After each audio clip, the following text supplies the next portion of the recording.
Vamos ahora a leer la palabra del Señor en el libro del Apocalipsis, en el capítulo 5. Apocalipsis, capítulo 5. Y vamos a leer a partir del versículo 7.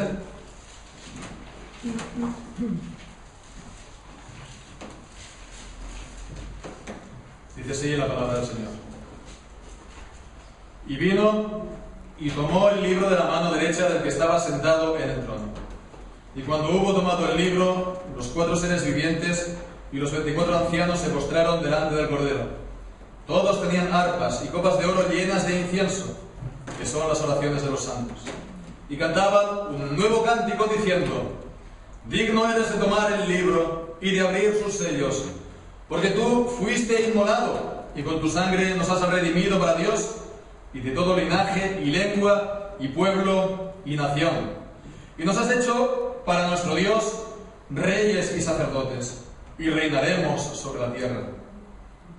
Y miré y oí la voz de muchos ángeles alrededor del trono, y de los seres vivientes y de los ancianos, y su número era millones de millones, que decían a gran voz: el Cordero que fue inmolado es digno de tomar el poder, las riquezas, la sabiduría, la fortaleza, la honra, la gloria y la alabanza. Y a todo lo creado que está en el cielo y sobre la tierra y debajo de la tierra y en el mar, y a todas las cosas que en ellos hay, oí decir: al que está sentado en el trono y al Cordero sea la alabanza, la gloria, la honra, la gloria y el poder por los siglos de los siglos. Los 4 seres vivientes decían: amén. Y los 24 ancianos se postraron sobre sus rostros y adoraron al que vive por los siglos de los siglos. Amén. Amén. Se puede decir que es tan importante el tener una buena defensa que un buen ataque, ¿no? Esto lo vemos en muchos ámbitos, por ejemplo en los deportes, en el fútbol, ¿no? Hay equipos, ¿no?, que, bueno, pues tienen esta tendencia de jugar normalmente al ataque, hacer el juego bonito. No hace falta tampoco dar nombres, ¿no?, de los equipos. Sin embargo, claro, normalmente pues les va bien las cosas, pero si por aquella no les sale un buen partido, pues corren el riesgo de recibir, como se suele decir, un saco de goles, ¿no? Un saco de goles. Esto también pues, se ve en los países, en los ejércitos, ¿no?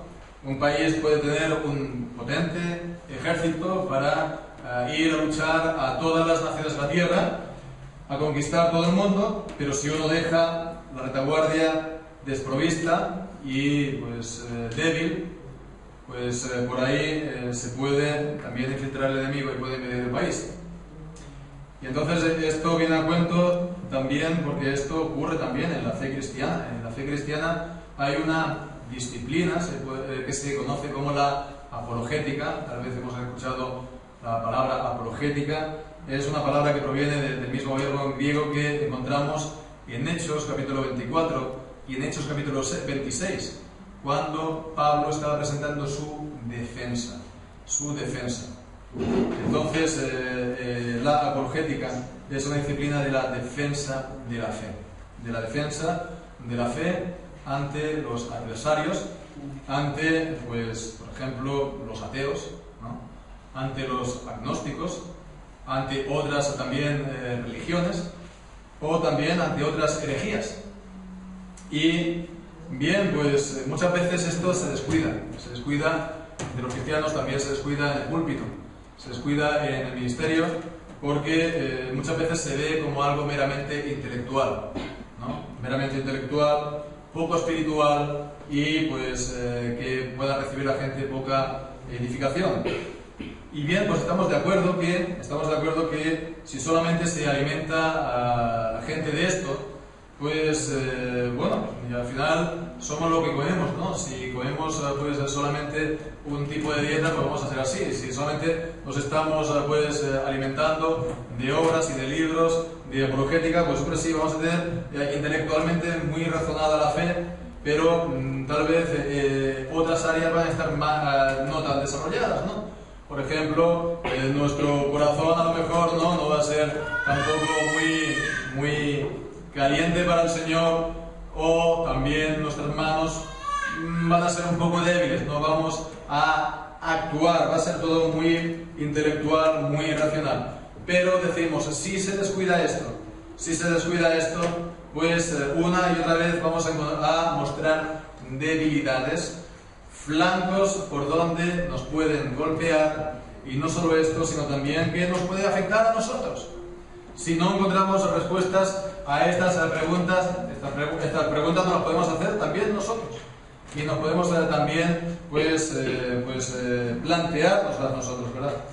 Bien, pues este pasaje, el capítulo 5, ya lo estuvimos considerando, ¿verdad? De la semana anterior. Estábamos viendo esa proclamación del Cordero. El Cordero es digno, solamente Él es digno de abrir los sellos, desvelar entonces el propósito de Dios. Ese propósito, o también veíamos ese testamento, el Señor entrega el reino al Señor Jesucristo, todas las cosas, ponerlas bajo el estrado de sus pies. Bien, pues sin embargo, en los versículos que hemos leído hay toda una serie de cuestiones que también hemos de pasar un poco en revista, ¿no? Son cuestiones que a veces salen a relucir y hemos también de presentar nuestra defensa en ellas. Entonces vamos a estar esta mañana considerando esta serie, este pequeño número de cuestiones que encontramos en estos versículos, y comenzar por el tema de la oración. Aquí está en el versículo 8, cuando dice, la segunda mitad del versículo, dice: todos tenían arpas, y después continúa diciendo: y copas de oro llenas de incienso, que son las oraciones de los santos. Copas de oro llenas de incienso, que son las oraciones de los santos. Entonces, por supuesto, recordamos, seguimos en la visión celestial. Entonces, aquí estamos con un lenguaje simbólico. Es decir, en el cielo no hay copas, en el cielo no hay oro, y en el cielo no hay incienso. Entonces, todas estas son imágenes que son tomadas de la Biblia, que son tomadas, como estamos viendo una y otra vez, del santuario terrenal en el Antiguo Testamento, el tabernáculo y el templo. Entonces, allí en el templo también estaba el incienso. Leemos en Éxodo capítulo 30, versículos 34 al 37, ahí vemos la ordenanza del Señor acerca del incienso. Dijo además Jehová a Moisés: toma especies aromáticas, estacte y uña aromática, y gálbano aromático e incienso puro, de todo en igual peso, y harás de ello el incienso un perfume según el arte del perfumador, bien mezclado, puro y santo. Dice el versículo 36: os será cosa santísima. Bien, pues entonces, cuando habla también de la copa, aunque no es exactamente, pero es la imagen que está basada en el incensiario. En Levítico capítulo 10, versículo 1, habla de Nadab y Abiú, hijos de Aarón, tomaron cada uno su incensario. Entonces entraron a la presencia del Señor con ese incensario. No era pues una copa, pero era un recipiente del que salía el incienso. Entonces, ¿por qué había o tenía que haber incienso en el tabernáculo y en el templo? Era para crear un buen ambiente, ¿no?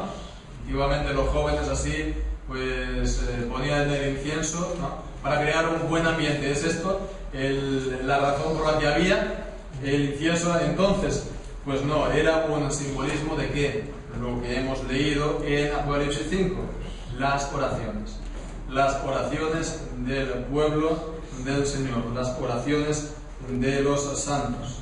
Bien, pues entonces a todo esto nos podríamos preguntar: ¿tenemos que utilizar nosotros el incienso también en las iglesias hoy en día? ¿Tenemos que utilizar nosotros el incienso en nuestros cultos, en nuestras iglesias, sobre pretexto de que así se hacía en los tiempos del Antiguo Testamento, en el templo, en el tabernáculo. Bueno, pues esta pregunta no puede parecer rara, pero sabemos que Iglesia pues lo practica, ¿no? La Iglesia de Roma utiliza el incienso, no sé si de manera habitual, pero bueno, por lo menos cuando ahí están en Santiago de Compostela, pues está un incenciario bien grande, ¿no? Entonces ellos utilizan el incenciario y el incienso en los cultos. Y bien, pues entonces vemos que hacer esto viene a significar restaurar la ley ceremonial del Antiguo Testamento. Los sacrificios de animales también el Señor los había mandado hacer en el templo y en el tabernáculo. O también los lavamientos. Por cierto, que también en la Iglesia romana tienen los lavamientos, ahí tienen las pilas de agua bendita que viene a ser la continuación de los lavamientos rituales del Antiguo Testamento. Y en cuanto a los sacrificios de animales, no degollan, ¿no? Animales, pero tienen el sacrificio de la misa, que viene a ser también lo mismo. Ellos también están también, según ellos, ejerciendo sacrificios, como Israel en el Antiguo Testamento. Entonces vemos que ellos están restaurando el Antiguo Testamento, están restaurando, y entonces no es de extrañar que ellos hablen del Evangelio pues como una nueva ley. El Evangelio como una nueva ley. Ellos quieren poner en pie lo que Cristo ya cumplió en su persona y cumplió en su obra, en su encarnación, y que entonces ya no tiene que haber más en la Iglesia.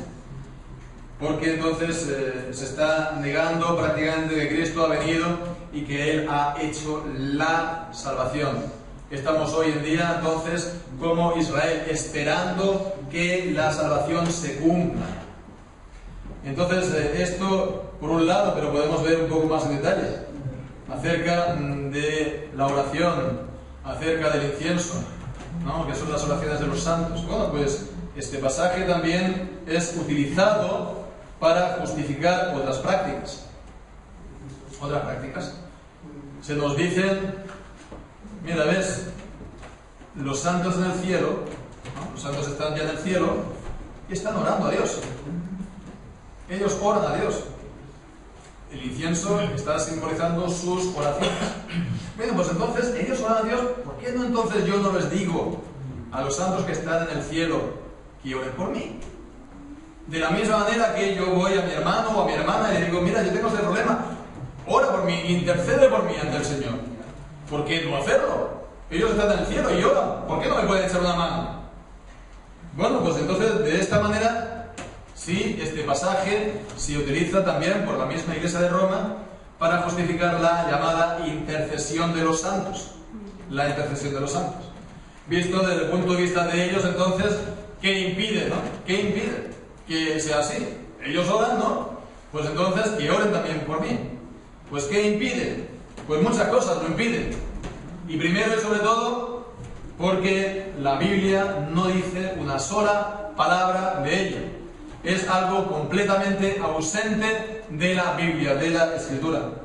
Lo más que se puede parecer a algo parecido a esto es lo que leemos en el Evangelio de Lucas, la parábola del rico y Lázaro. Sabemos la parábola del rico y Lázaro.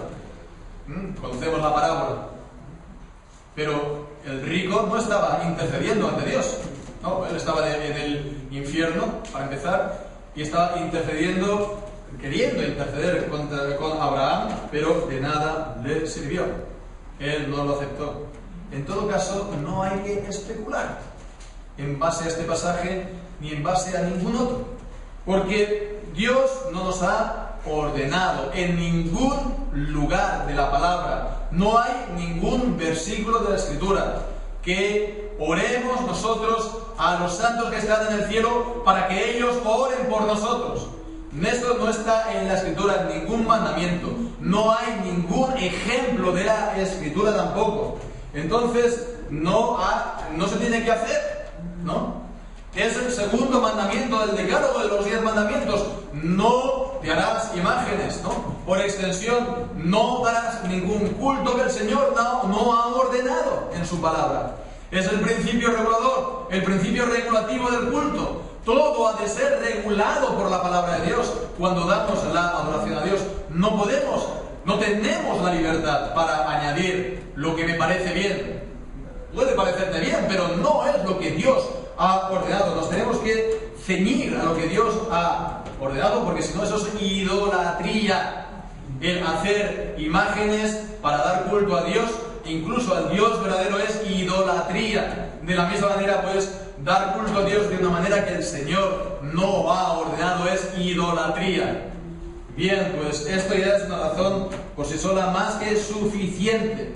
Pero el querer tener la ayuda de los santos que están ya en la gloria, eso pues también trae grandes problemas. Primero, ¿cómo sabemos nosotros a que la persona esa está en el cielo? No, eso lo sabe el Señor.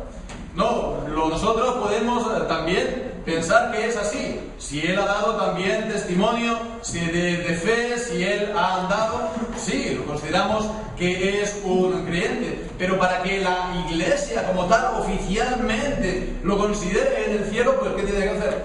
Pues entonces tiene que hacer aquí una especie de adelanto del juicio final. Ya no es Dios que va a decir en el último día, ¿no? Pues quién será salvo o no. Ahora es la Iglesia. Y le hacen un juicio en toda regla. Y ahí también hubo un abogado del diablo para acusarlo, ¿no? Entonces vemos en qué parte de la Escritura nos dice en la palabra que hemos de hacer esto. Que es también, como vemos, una usurpación del derecho que solamente le corresponde a Dios. Y otro problema, y es tal vez el principal.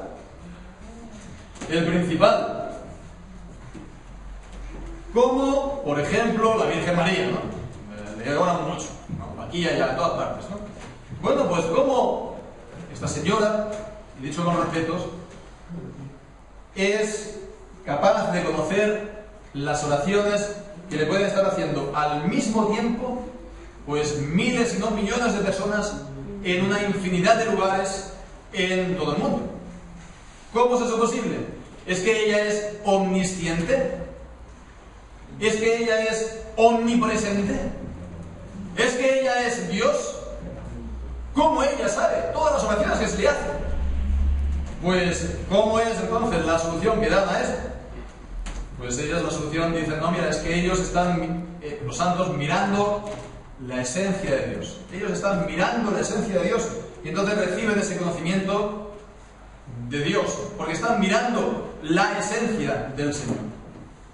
Pero esto no es ninguna solución. ¿Por qué? Porque Dios es infinito. Dios es infinito. Dios es espíritu y nadie lo puede ver, eso para empezar. Pero Dios es infinito, entonces ninguna criatura puede ver a Dios, porque la criatura es finita.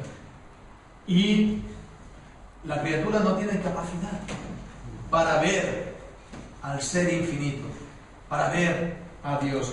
Y es imposible, por eso la Escritura dice que el hombre no puede ver a Dios, no lo verá el hombre y vivirá. En Éxodo, por ejemplo, 33, versículo 18. Éxodo 33. Y allí leemos cuando Moisés está pidiendo, te ruego que me muestres tu gloria, y responde el Señor en el versículo 20, dijo más, no podrás ver mi rostro porque no me verá el hombre y vivirá. O en primera de Timoteo, en el capítulo 1, en el versículo 17 también, allí leemos, primera de Timoteo 1, 17, por tanto, al Rey de los siglos, inmortal, invisible, al único y sabio Dios sea honor y gloria por los siglos de los siglos. Vemos, es invisible. Y en el capítulo 1 de Juan capítulo 1, versículo 18, allí también leemos que a Dios nadie lo vio jamás. El unigénito Hijo que está en el seno del Padre, Él lo ha dado a conocer. Entonces vemos que es imposible. Para que una criatura pueda ver la esencia de Dios, que es infinita, la criatura ha de llegar a ser igualmente infinita. Y es por eso por lo cual la Iglesia de Roma y también los orientales, es decir, lo que ellos se dicen ortodoxos, que no lo son, pero las iglesias de Grecia, de Rusia, etcétera, etcétera, pues ellos hablan de la divinización del hombre, que el hombre cuando llega al cielo se diviniza. Y esto es lo que nos enseña la Escritura.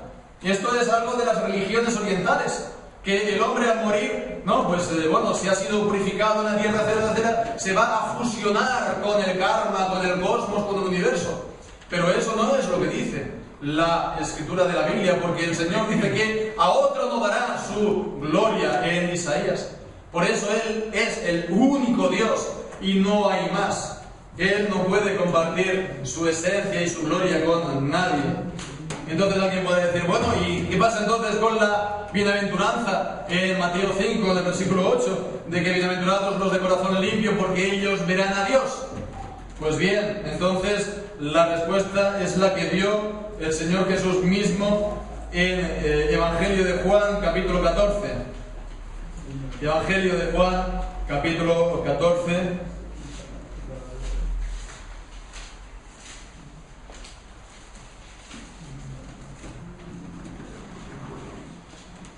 Y allí Felipe le dijo, Señor, muéstranos al Padre y nos basta. Y Jesús le dijo, tanto tiempo hace que estoy con vosotros y no me has conocido, Felipe. El que me ha visto a mí, ha visto al Padre. ¿Cómo puedes tú decirnos, muéstranos al Padre? Entonces vemos el ver a Dios y vamos a ver el rostro del Señor Jesucristo, porque Él se humanó, porque Él se encarnó, porque Él tomó carne humana para sí. Es que nosotros podemos ver a Dios.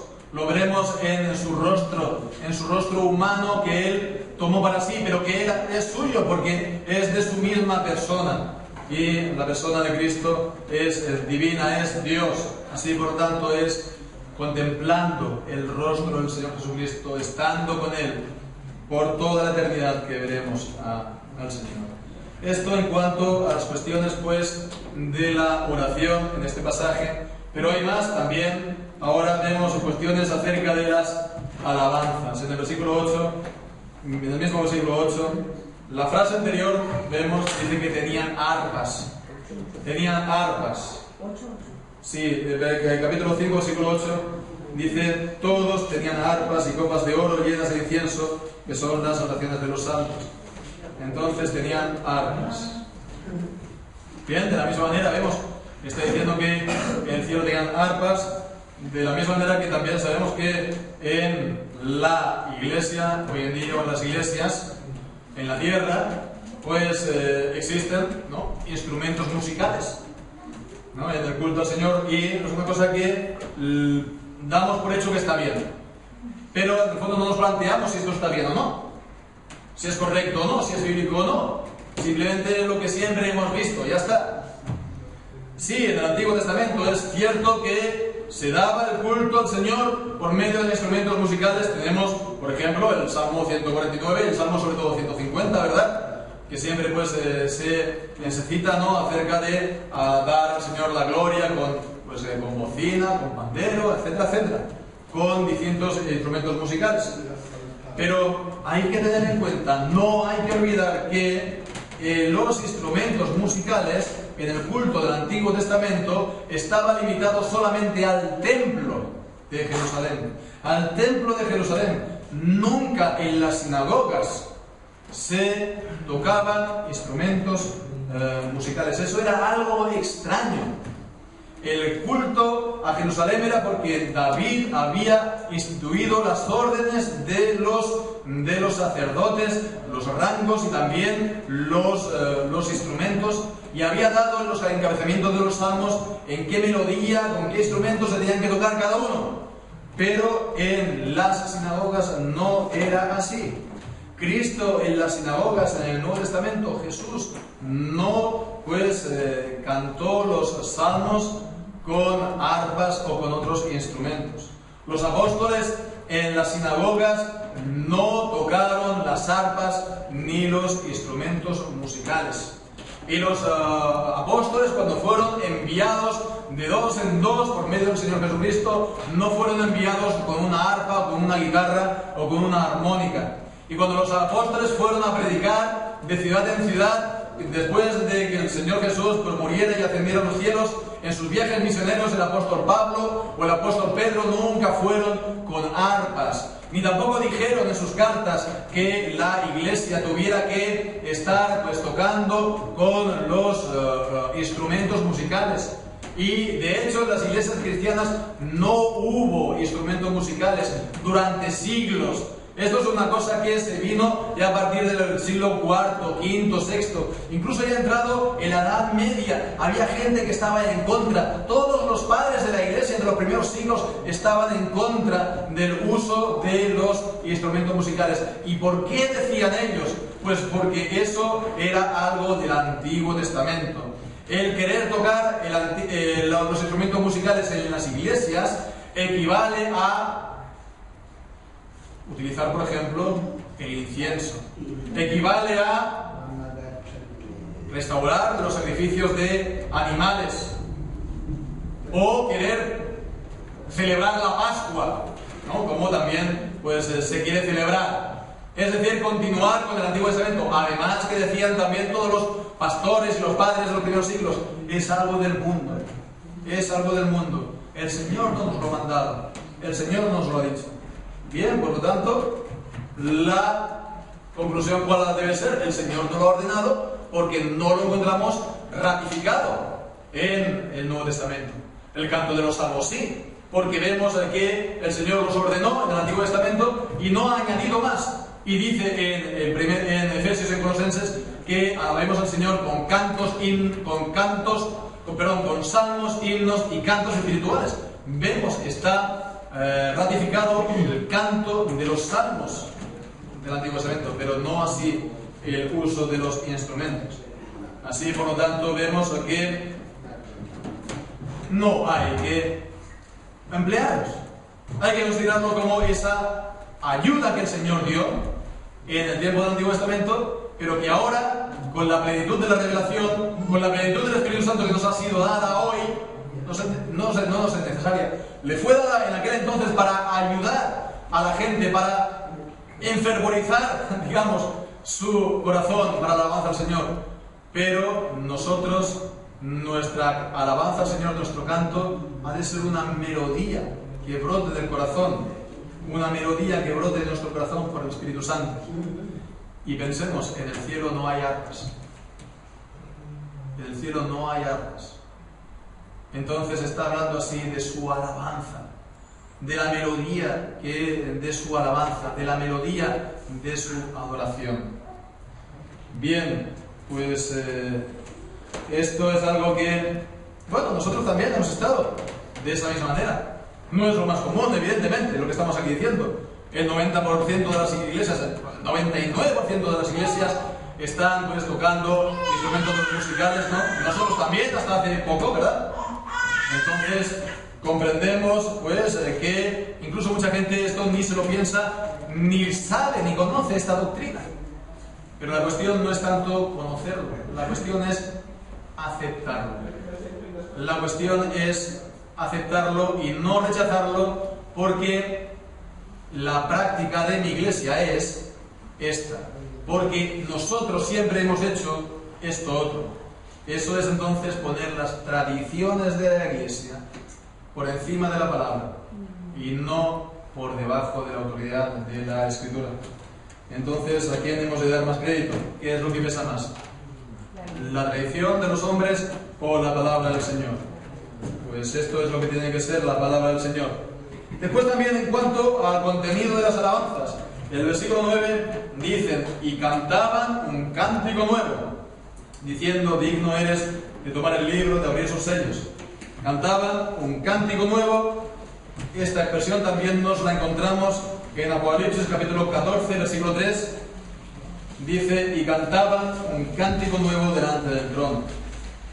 Entonces, esta expresión, cantar un cántico nuevo al Señor, aparece en la Biblia 9 veces solamente. De ellas 2 las que hemos leído aquí en Apocalipsis 5 y Apocalipsis 14. Por tanto, fuera del Apocalipsis, solo 7 veces. Y de esas 7 veces, una aparece en Isaías 42, versículo 10, ¿verdad? Entonces, lo podemos leer, si queréis, en Isaías 42, versículo 10.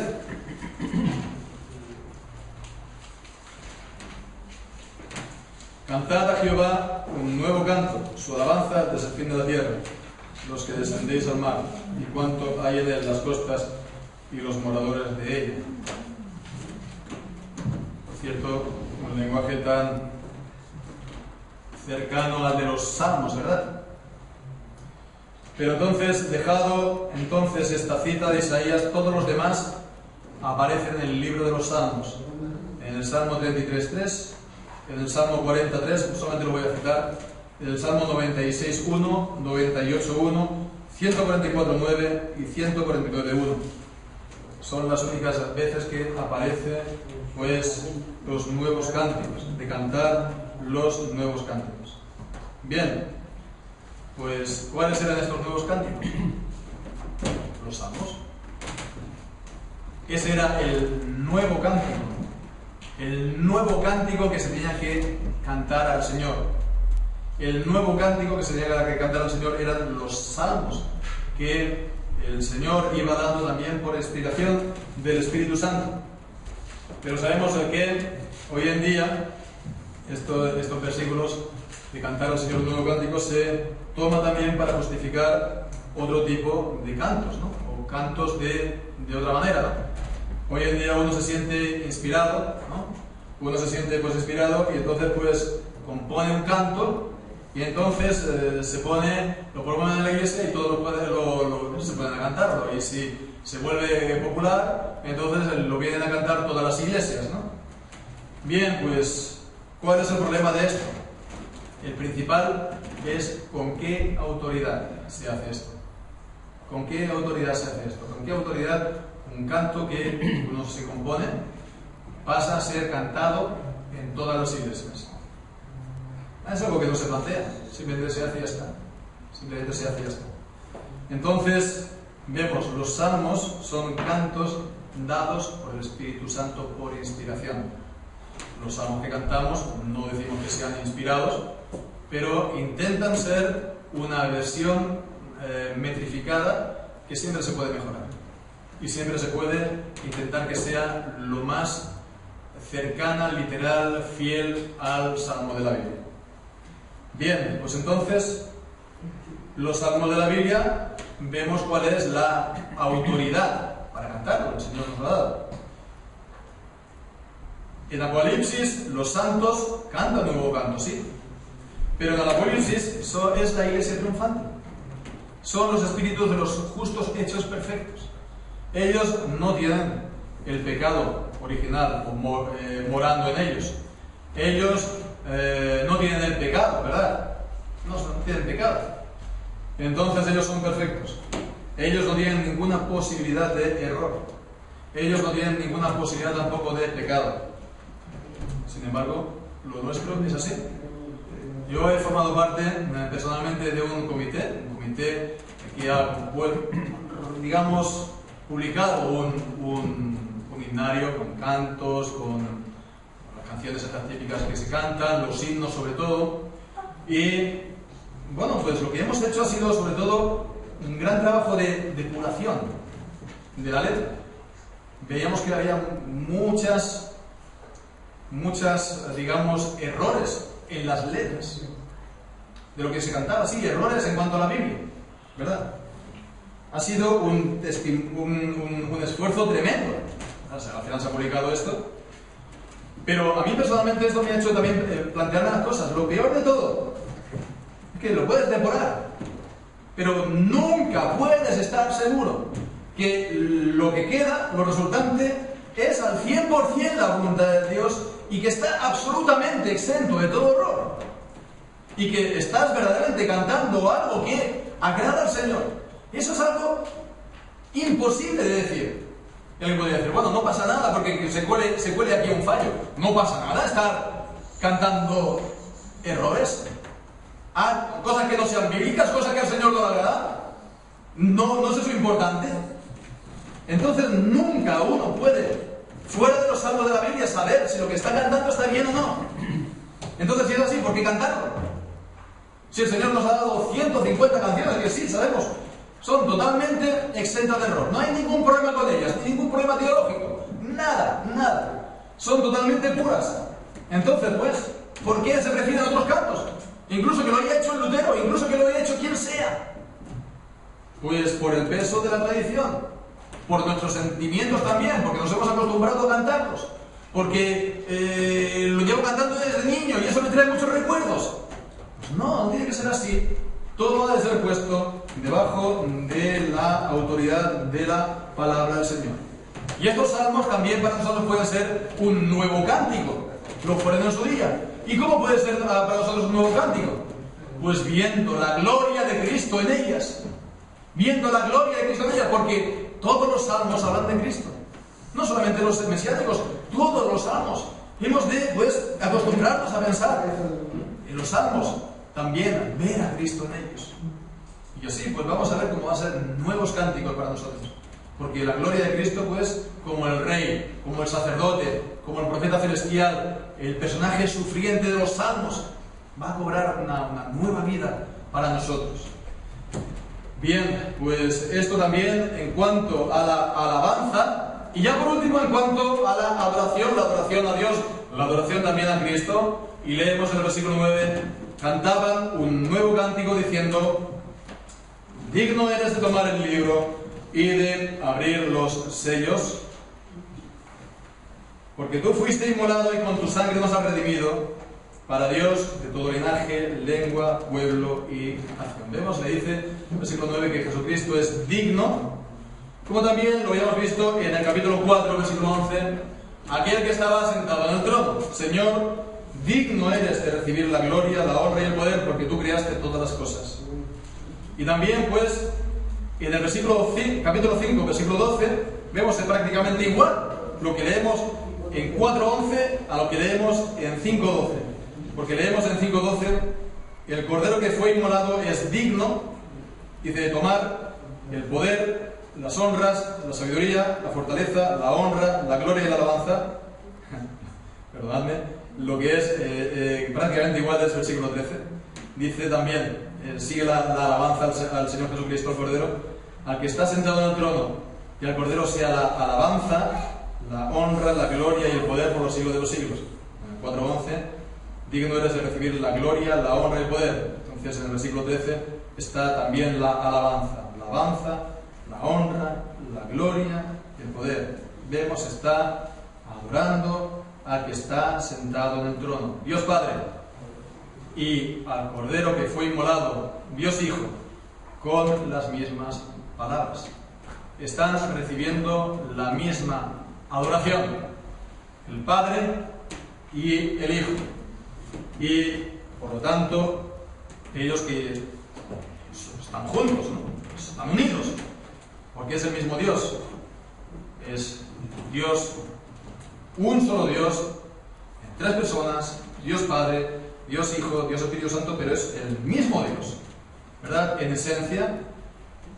Entonces, las tres personas tienen la gloria, la honra, el poder, la alabanza. Por lo cual también el Espíritu Santo. El Espíritu Santo también ha de recibir la gloria, la honra, la alabanza y el poder. Alguien puede decir, pero no encontramos en la Biblia ejemplos de que se tenga que adorar al Espíritu Santo. No hay ejemplos y de la constitución no se tiene que hacer porque no hay tampoco ningún mandamiento. Pero recordemos, Él es Dios.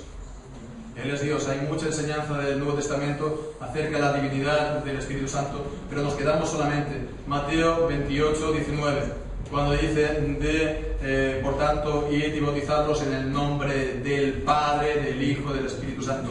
No los nombres del Padre, del Hijo, del Espíritu Santo como si fueran tres nombres distintos, sino el nombre del único Dios, Padre, Hijo y Espíritu Santo. O también en 2 de Corintios capítulo 13, versículo 14, la bendición, la doxología, que dice: la gracia del Señor Jesucristo, el amor de Dios y la comunión del Espíritu Santo, vemos todas puestas a la misma altura, al mismo nivel, sean con todos nosotros.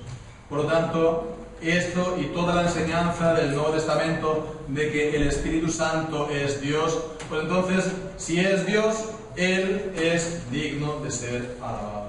Tal como vemos en Apocalipsis, tal como vemos también en el Salmos. En el Salmo 18, versículo 3, Salmo 18, versículo 3, y ahí leemos: invocaré a Jehová, quien es digno de ser alabado. Salmo 48, versículo 1, Salmo 48, versículo 1, grande es Jehová y digno de ser en gran manera alabado.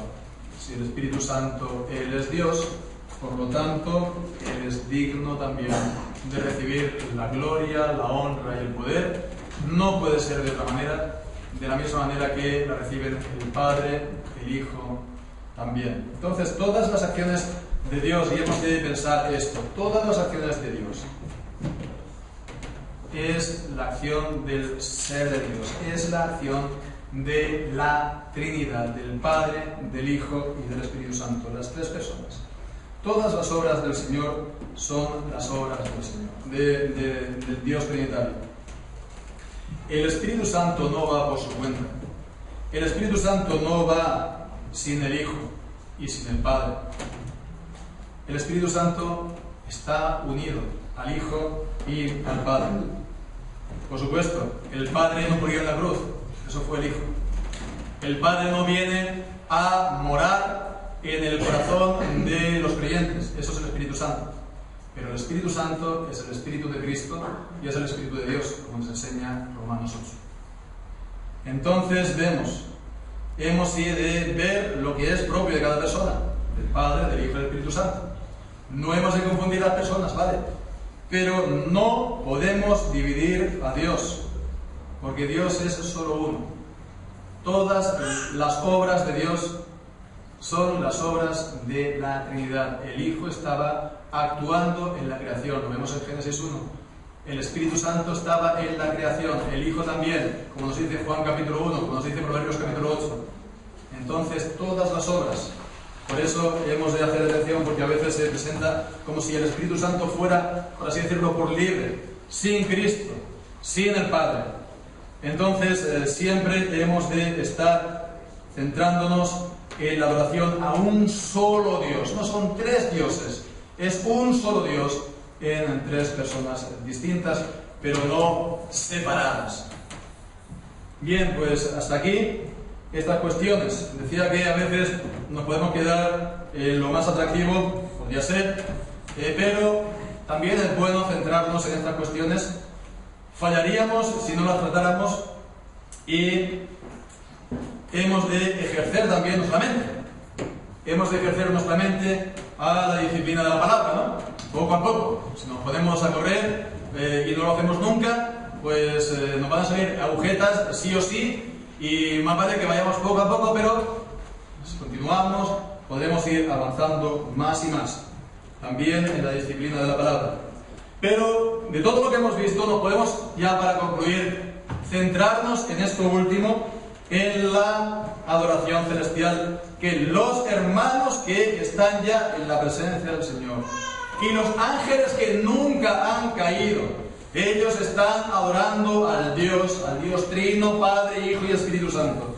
Los santos, vemos, lo hacen por propia experiencia. El versículo 9 dice: Señor, tú eres digno porque fuiste inmolado, y dice, y con tu sangre nos has redimido a nosotros, nos has comprado, nos has redimido para Dios, de todo linaje, de toda lengua, pueblo y nación, y nos has hecho además para nuestro Dios reyes y sacerdotes, de la misma manera que Jesucristo es rey y sacerdote. Nosotros también somos reyes y sacerdotes, participamos de la unción de Cristo, somos reyes y sacerdotes en Él, participamos de su función. Hemos experimentado esto, hemos recibido la bendición de Cristo, hemos recibido la salvación de Dios. Y entonces, pues, los santos que están en la gloria están alabando al Señor por todo ello. Y los ángeles no han tenido, digamos, esta obra de salvación porque ellos nunca han caído, pero están también alabando al Señor por la obra que han visto en nosotros. Por la obra que han visto nosotros. Por eso dice la palabra del Señor que nosotros estamos puestos para la alabanza de la gloria de su gracia en Efesios capítulo 1. Y qué grande es esto, hermanos. Pensar que nosotros estamos puestos, somos motivos para la alabanza de la gloria de Dios, de su gracia. Que esta obra que el Señor ha comenzado en nosotros es para la gloria de Él, para que Él sea adorado, para que Él sea alabado. Qué maravilla que es esto, si paramos a pensarnos un poco. Saber que este es nuestro destino. Estar alabando al Señor y que los ángeles incluso van a alabar al Señor por la gracia suya en nuestra vida. Qué maravilla es esta, hermanos. Pensar esto, que esta va a ser nuestra ocupación por toda la eternidad. Hermanos, habrá un día en el que habrán pasado 1 millón de años. Y eso no será nada más que una pequeña fracción del inicio de un día que no tendrá final. Y así vamos a estar para siempre, alabando al Señor por su gracia, por quien Él es, porque Él es digno. Y su habitación en nosotros será gloriosa. Aleluya. Ahora vamos a hacer.